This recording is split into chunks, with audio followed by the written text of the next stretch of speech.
जंगल की खामोशी के बीच वह अपनी थकी हुई टांगों के बावजूद तालाब तक पहुंच गया। जब उसने कमंडल पानी में डाला, अचानक तालाब से धुआं उठने लगा। धुआं धीरे धीरे एक भयानक औरत की शक्ल लेने लगा। यह दृश्य देखकर रघुवीर के दिल में डर और हैरानी की लहर दौड़ गई। तेरी हिम्मत कैसे हुई उस तालाब का पानी लेने की? क्या तुझे नहीं पता कि उस तालाब से कोई जल नहीं ले सकता? देखो, मुझे सच में नहीं पता था कि ये तालाब तुम्हारा है। मुझे माफ करो, मैंने ऐसा कोई अपमान नहीं किया। मैं एक डायन हूँ। अगर तुझे ये जल चाहिए तो मेरी एक पहेली का उत्तर देना होगा। अगर उत्तर गलत दिया तो इसी तालाब में डुबोकर मैं तुझे मार दूंगी।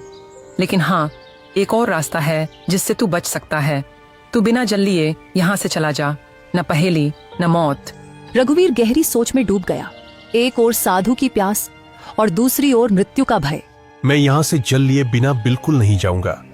मैंने किसी से जल लाने का वचन दिया है और मैं अपना वचन नहीं तोड़ूंगा। तो मेरी ये पहेली सुन। एक घर ऐसा जो हर दिशा में खुला हो, जिसके अंदर उजाला हो, पर ना कोई खिड़की हो, ना कोई दरवाजा, ना कोई दीवार हो और ना ही कोई जमीन, फिर भी सब कुछ उसमें समाया हो। बता, कौन है वो? रघुवीर ने कुछ क्षणों के लिए अपनी आंखें मूंद ली। उसकी सांसें तेज और बेकाबू थीं, मानो दिल के भीतर एक तूफान चल रहा हो। लेकिन उसके चेहरे पर एक अनोखा सा सुकून था, एक गहराई से भरा शांत भाव, जैसे वो अपने भीतर की रोशनी से सच्चाई को खोजने की कोशिश कर रहा हो।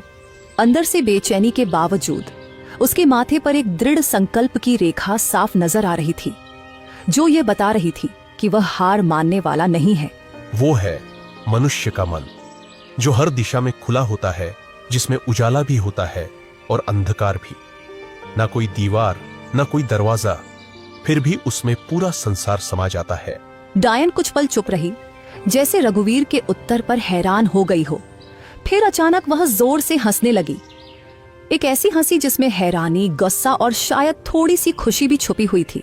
तू पहला योगी है जिसने मेरी पहेली का सही उत्तर दिया है। जा, जितना जल चाहिए ले जा। आज तुझसे मिलकर मुझे प्रसन्नता हुई। रघुवीर ने अपने कमंडल को ठंडे और साफ जल से भर लिया। उसकी आंखों में एक चमक थी, सफलता और संतोष की। फिर वह तेजी से लौट पड़ा। कदमों में जल्दी थी लेकिन दिल में शांति। वह सीधे उसी स्थान पर पहुंचा जहां साधु महाराज निर्जीव से पड़े थे, जैसे उनके जीवन की आखिरी उम्मीद सिर्फ रघुवीर की वापसी से जुड़ी हो। लीजिए महाराज, मैं जल ले आया हूँ। साधु ने जल पीते ही रघुवीर को गहराई से देखा। उनकी आंखों में हैरानी और आश्चर्य साफ झलक रहा था। बेटा, क्या सच में तुमने इसी तालाब से जल लिया है? हाँ महाराज, आपने कहा था और मैंने निभाया। मुझे लगा था कि तुम जल नहीं ला पाओगे, क्योंकि मैं जानता था कि उस तालाब में एक डायन का वास है।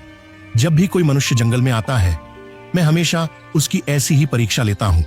अक्सर मैंने देखा है कि वह मनुष्य डायन के डर से भाग जाता है, लेकिन तुम पहले मनुष्य हो जिसने उस डायन की पहेली को हल किया और मेरे लिए जल लेकर आए हो।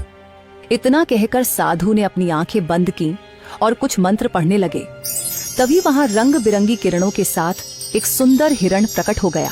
तूने मेरी मदद की है, इसीलिए मैं तुझे यह भेंट देना चाहता हूँ। साधु महाराज, इतना तो मुझे पता चल गया है कि आप कोई चमत्कारी साधु हैं, परंतु मैं इस हिरण का क्या करूंगा महाराज? इसे अपने घर ले जा और अपनी बेटी की तरह पाल इसे। और याद रख, यह हिरण तेरी किस्मत बदल देगा। मैं जानता हूं कि तू सबसे ज्यादा अपनी किस्मत की वजह से परेशान है, वरना तेरे अंदर कोई बुराई नहीं है। तू मेहनती लोहार है, तेरे मन में कोई लालच नहीं है और तू दूसरों की मदद करने वाला भी है। इतना कहकर साधु वहां से चले गए। रघुवीर ने उस हिरण को सावधानी से उठाया और अपने घर ले आया। हिरण की सुंदरता और चमक देखकर रघुवीर के दिल में नई उम्मीद जगी और उसने ठाना कि उसकी रक्षा करेगा और अपनी किस्मत बदलने की कोशिश करेगा। अरे, ये हिरण आपको कहाँ से मिला? रघुवीर ने सारी कहानी राधा को सुनाई। हमारे घर तो वैसे ही खाने के लाले पड़े हैं। साधु महाराज को अगर देना ही होता तो धन देते। इस हिरण को क्यों पकड़वाया? हाँ, अब साधु महाराज ने कुछ सोच समझ कर ही दिया होगा। उन्हें भी तो हमारी इस हालत के बारे में अच्छी तरह पता था। तभी वहां रतन आ गया। पिताजी, यह हिरण वाकई बहुत अच्छा है। मेरे साथ तो अब गांव का कोई भी बच्चा नहीं खेलता, क्योंकि हम गरीब हैं ना। लेकिन अब मैं इस हिरण के साथ खेलूंगा। इतना कहकर रतन हिरण को लेकर घर से बाहर चला गया और खेलने लगा। हिरण इतना सुंदर था कि जिस किसी की भी नजर उस पर पड़ती उसका मन मोह जाता। अगले दिन जब रघुवीर अपने दुकान पर जाने की तैयारी कर रहा था, तभी गांव का जमींदार उसके घर आ पहुंचा। आप तो जमींदार हैं, मेरे घर पर क्या करने आए हैं? इससे पहले तो आप कभी नहीं आए। भला मुझ जैसे गरीब के घर में आपका क्या काम है?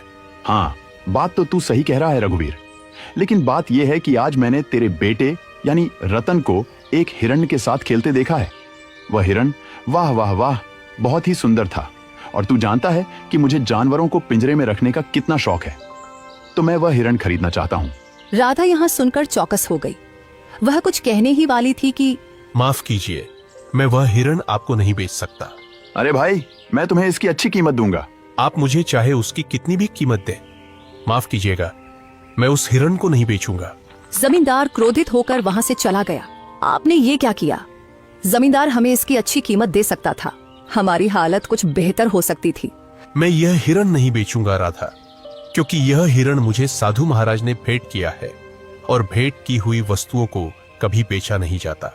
कुछ दिन ऐसे ही बीत गए। रघुवीर और उसका परिवार हिरण से इतना जुड़ गया था कि उसे छोड़ने का ख्याल भी नहीं आता था।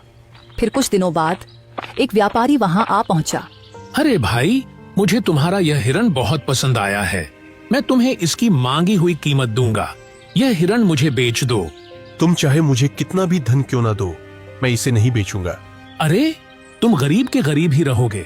तुम सामान्य लोहार हो, समझते ही नहीं कुछ। व्यापारी वहां से चला गया। राधा रघुवीर पर गुस्सा हो गई। जब से ये हिरण आया है, तब से हमारा खर्चा और बढ़ गया है। पहले जमींदार को लौटा दिया और अब व्यापारी को भी मना कर दिया। क्यों नहीं बेचा इसे? राधा, न जाने क्यों मुझे इस हिरण से अब एक खास लगाव हो गया है, और वैसे भी साधु महाराज ने कहा था कि इसे अपनी बेटी की तरह पालना। अब ये मेरी बेटी जैसा है, और भला कोई अपनी बेटी या को मांगी हुई कीमत पर बेचता है क्या? खुद सोचो ना। राधा यह सुनकर चुप हो गई और नम आंखों से मुस्कुराने लगी। धीरे धीरे वह हिरण उनके परिवार का हिस्सा बन गया। वहीं किशोनगर के राजमहल में उदासी छाई हुई थी। राजा विक्रम अपनी 20 वर्षीय पुत्री चंद्रलीका को देख रहे थे, जो बेहोशी की स्थिति में थी। उनके बगल में राजगुरु थे। राजगुरु, क्या मेरी पुत्री ठीक हो पाएगी? मैंने राज्य के बड़े बड़े वैद्यों को दिखाया, लेकिन कोई फायदा नहीं हुआ। महाराज, आपकी पुत्री को एक विचित्र बीमारी है। इसका इलाज शंभू है, लेकिन वह अत्यंत दुर्लभ है। तो फिर जल्दी से बताइए ना गुरुजी, इलाज क्या है? ध्यान से सुनिए। एक माया